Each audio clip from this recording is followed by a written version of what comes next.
Assalamualaikum warahmatullahi wabarakatuh. Yang terhormat kepada Bapak Arifa Kurniawan, SE MSA, selaku dosen pengampu mata kuliah Sistem Informasi Akuntansi. Di sini kami kelompok 7 ingin memenuhi tugas akhir semester tentang UMKM Rumah Makan Berkah Jaya. Adapun anggota kelompok 7, yang pertama ada saya sendiri, Adela Restiana, yang kedua ada Laras Pratiwi, dan yang ketiga ada Muhammad Fadil Abdillah. Saya sebagai pemateri pertama akan menyampaikan pembahasan tentang, yaitu yang pertama tentang nama perusahaan UMKM, yaitu Rumah Makan Berkah Jaya, alamat di Jalan Pulau Pisang, Sukarame, Bandar Lampung, jenis perusahaan UMKM, makanan dan minuman, informan Mbak Feni Triana Saputri, tahun berdiri 2019, susunan pengurus, owner, dan karyawan. Gambaran umum perusahaan UMKM yaitu Rumah Makan Berkah Jaya merupakan UMKM yang bergerak di bidang rumah makan. Rumah Makan Berkah Jaya menyediakan 8 menu makanan dan 4 menu minuman. Baik, untuk pembahasan yang selanjutnya yaitu riwayat singkat bisnis Rumah Makan Berkah Jaya. Rumah Makan Berkah Jaya berdiri pada tahun 2019, yang dimana foundernya adalah Mbak Feni Tria Saputri, sekaligus merupakan owner dari unit bisnis ini. Berdirinya Rumah Makan Berkah Jaya dilatar belakangi ketika sang pemilik sedang berkonsultasi dengan dosen pembimbing pada waktu semester 7 untuk mengerjakan skripsi, yang dimana diskusi menjelaskan tentang manajemen risiko dalam bisnis. Lalu dosen pembimbing menyarankan agar membuka usaha makanan tetapi berbeda dengan yang lain. Dari mulai bentuk, cara produksi, dan kemasan, dari situlah muncul inovasi-inovasi dari Mbak Feni untuk membentuk suatu usaha warung makan, tapi dengan konsep yang berbeda dengan pemilik warung makan pada umumnya. Yang dimana Mbak Feni mencampurkan nasi padang dengan ayam geprek, atau fried chicken, atau katsu sebagai lauk utamanya. Dari situlah awal mula Mbak Feni membuka usahanya. Seiring berjalannya waktu, mulailah muncul inovasi baru agar konsumen tertarik lalu melirik usahanya dengan konsepan seperti restoran Aisyah. Jika makan di tempat, ambil sepuasnya, dan untuk minuman bisa refill dan diberi waktu 90 menit. Dengan konsistensi dan keberaniannya, akhirnya di tengah pandemi COVID 2019 launching Rumah Makan Berkah Jaya dan terus berjalan hingga saat ini. Baik, untuk pembahasan yang selanjutnya yaitu identifikasi alur siklus pendapatan, pengeluaran, produksi, dan manajemen sumber daya manusia dan pengajian. Pendapatan yang diterima oleh Rumah Makan Berkah Jaya sekitar kurang lebih 1.200.000 dalam per hari, atau sekitar 100 sampai 1000 box nasi per hari. Sehingga jika dikalkulasikan dalam sebulan bisa memperoleh pendapatan kotor sebesar 36 juta per bulan. Pengeluaran yang dikeluarkan oleh Rumah Makan Berkah Jaya diantaranya bahan baku untuk memasak, wadah nasi kotak, plastik, dan lain-lain yang bisa sampai 300 sampai 500 dalam per hari. Dalam kegiatan produksinya, biasanya Rumah Makan Berkah Jaya memasaknya di outletnya sendiri, dibantu dengan karyawannya. Untuk karyawan Rumah Makan Berkah Jaya mempunyai 2 karyawan untuk memasak dengan gaji 50.000 per hari, 2 karyawan sebagai pelayan di outlet dengan gaji 50.000 per hari, dan 1 karyawan beres-beres dengan gaji 35.000 per hari. Untuk pembahasan selanjutnya yaitu flow chart siklus pendapatan. Yang pertama yaitu dimulai pembeli memesan, setelah itu memilih menu, lalu penjual membuat pesanan, setelah itu pembeli menerima untuk memakan, lalu melakukan pembayaran. Setelah melakukan pembayaran, penerimaan uang oleh penjual, lalu selesai. Baiklah, di sini saya akan menjelaskan tentang siklus pengeluaran.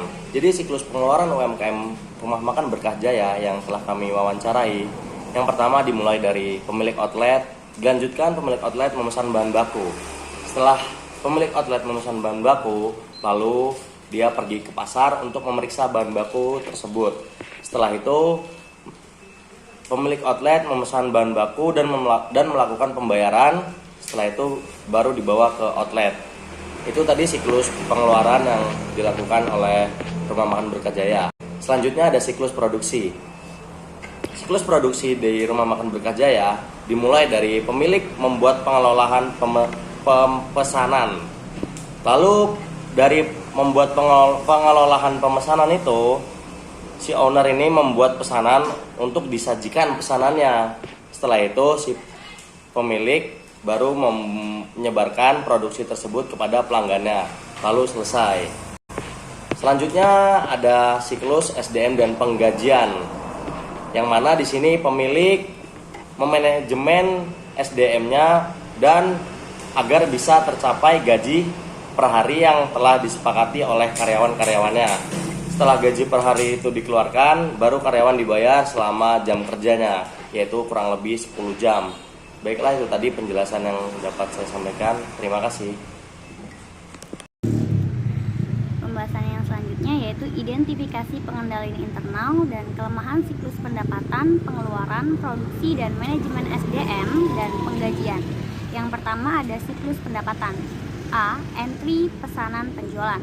Pada UMKM ini, penjualan dilakukan secara offline melalui datang langsung ke outlet atau online secara via WA. Lalu untuk ancaman dan pengendaliannya yaitu penjualan ini memiliki ancaman diantaranya tempat yang kurang memadai sehingga pelanggan yang makan offline terbatas. Pengendalian yang dapat dilakukan adalah merenovasi tempat rumah makan dan menambah beberapa item seperti meja, bangku agar pelanggan yang makan di tempat jauh lebih banyak. Kemudian yang B adalah penagihan. Pada saat pemesanan, jika dilakukan secara offline yaitu langsung ke outletnya, pembayaran bisa dilakukan cash, sedangkan secara online bisa dilakukan melalui GoFood dengan pembayaran menggunakan metode GoPay dan cash. Sedangkan untuk ancamannya di sini Mbak Feni dalam melakukan transaksi secara langsung, Mbak Feni belum memiliki mesin kasir sehingga menghambat pada pembayaran. Untuk pengendalian yang dapat dilakukan yaitu Mbak Feni harus menyediakan mesin kasir untuk memudahkan proses pembayaran dan juga memberikan kembalian kepada pelanggan. Kemudian yang selanjutnya yaitu C. Penerimaan kas. Setelah dilakukan pembayaran, tahap selanjutnya uang yang diterima langsung dijadikan satu dengan omset hari kemarin. Sedangkan untuk ancamannya pada usaha rumah makan ini, uang keluar dengan uang masuk masih tercampur menjadi satu. Belum memahami tentang siklus akuntansi yang dimana dapat memudahkan dalam proses pembukuan dan juga pengendalian yang dapat dilakukan untuk mengatasi masalah ini dengan mencari karyawan yang pandai dan bisa di bidang akuntansi. Kemudian yang kedua ada siklus pengeluaran. A. Memesan bahan baku dan biaya transportasi. Proses pada pembelian bahan baku oleh pemilik langsung membelinya di pasar dengan menggunakan kendaraan roda 2. Untuk ancamannya adalah masih keterbatasan transportasi sehingga ketersediaan bahan baku terbatas. Dan untuk pengendaliannya adalah menyediakan transportasi yang lebih besar sehingga bisa memuat bahan baku yang lebih banyak agar produksi per hari bertambah. Yang B. Penerimaan. Proses penerimaan bahan baku langsung transaksi di pasar. Setelah memilih bahan yang dibutuhkan lalu melakukan transaksi. Untuk ancamannya tidak ada karena selama ini bahan baku sangat mudah dan banyak dicari di pasar ketika toko langganan tutup. Kemudian yang C adalah pengeluaran kas. Proses pada saat pengeluaran kas yaitu dilakukan setelah melakukan pemilihan bahan baku, lalu pemasok membuat nota pembelian dan langsung pembayaran. Untuk ancamannya tidak ada karena selama ini tidak ada kendala. Kemudian untuk yang ketiga yaitu siklus produksi. A. Operasi produk. Prosesnya yaitu pemilik memasaknya langsung di outlet bagian dapur dengan dibantu karyawan. Ancamannya pada proses memasak kurangnya ruang sehingga tidak ada pesanan catering masih terbatas dan harus memakan tempat yang bukan milik owner. Pengendaliannya adalah dengan cara mencari tempat yang lebih besar sehingga memudahkan dalam hal produksi. Kemudian yang keempat ada siklus SDM dan penggajian. Proses pada siklus ini, karyawan dibagi tugasnya masing-masing, yaitu ada yang memasak, beres-beres, dan melayani. Dan untuk proses gaji karyawan dilakukan per hari secara langsung setelah selesai bekerja selama 10 jam. Ancaman pada proses ini yaitu kurangnya karyawan, sehingga mendapat bookingan catering dalam jumlah banyak, sehingga harus bekerja ekstra dan tambahan jam kerja. Pengendaliannya dengan menambahkan karyawan agar ketika menerima pesanan banyak bisa lebih efisien dan bisa memanage waktu. Untuk yang selanjutnya yaitu flowchart mengenai saran. Yang pertama, setelah pembeli datang, pembeli akan memilih makanan. Jika ada tambahan pesanan, sebelum membuat pesanan, penjual menambah menu yang dipesan. Jika tidak ada tambahan, penjual langsung membuat pesanan. Setelah menerima pesanan, pembeli akan meminta total pembayaran. Penjual membuat surat tagihan atau bil pembayaran. Pembeli membayar atau menyerahkan uang ke kasir. Kasir memasukkan data ke komputer atau mesin kasir dan mendapatkan bukti pembayaran. Bukti pembayaran yang akan menjadi bukti transaksi yang nanti digunakan membuat buku besar. Karyawan mencatat ke buku besar dan menyetorkan ke bank.